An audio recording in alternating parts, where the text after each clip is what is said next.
నేరస్తుల కోసం పరామర్శ యాత్రలు చేస్తున్న వైసీపీ నాయకులు మళ్లీ అధికారంలోకి వస్తే నేరగాళ్లకు బిరుదులు ఇస్తారేమోనని మంత్రి సత్యకుమార్ ఎద్దేవా చేశారు.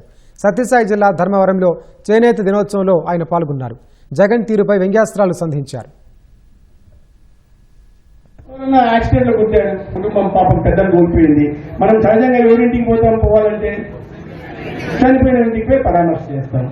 ఓ మహిళను పోయి అవమానపరిచాడు, అసభ్యంగా ప్రవర్తించాడు. మనం మహిళ వెంట ఉంటామా లేకపోతే అసభ్యంగా ప్రవర్తించిన వాడు వెంట ఉంటామా? కానీ రాష్ట్రంలో పరిస్థితి మారిపోయినాయి. వీడు చాలా పిల్లోడు. ఆ పోయినోడు ఏముంది, ఆల్మోస్ట్ 40 ఏళ్ళు ఉంటే అంతగానే ఏం బతుకుతాడు అని. మరి మీరంతా 50 ఏళ్ళు 60 ఏళ్ళు 70 ఏళ్ళు మేము ఉండాలా? మేము 30 ఏళ్ళు నేను ముఖ్యమంత్రిగా ఉండాలంటే బీసీ కుటుంబాలు మాత్రం 40 ఏళ్ల పైన వీడు బతికినా ప్రయోజనం లేదన్న వ్యక్తులు, వికృత మనస్తత్వం కలిగిన వ్యక్తులు ఇవాళ రాష్ట్రంలో ఉన్నారు. ఇది చాలా చాలా మనం మామూలుగా చూస్తుంటాం. మనకు ఇప్పుడే మన బాలయ్య గారికి పద్మభూషణ్ బిరుదు కూడా వచ్చింది. ఈసారి మేము ప్రభుత్వంలోకి వస్తే ఏంటి పద్మభూషణ్ విద్యభూషణ్ అవార్డు వాళ్ళు పెట్టేది మేమే పెడతాం. ఏంటి అంటే వీడు కిడ్నాప్ భూషణ్, వీడు యాక్సిడెంట్ శ్రీ పద్మశ్రీ లాగా, వీడేమో ఏదే అత్యాచార రత్న, ఇట్లాంటి అవార్డులు పెట్టాలని స్కెచ్ చేస్తూ ఉండాలంట. రాబోయే రోజుల్లో అవార్డు ఈ ఊర్లో కూడా వస్తాయి. వీడి కబ్జా రత్న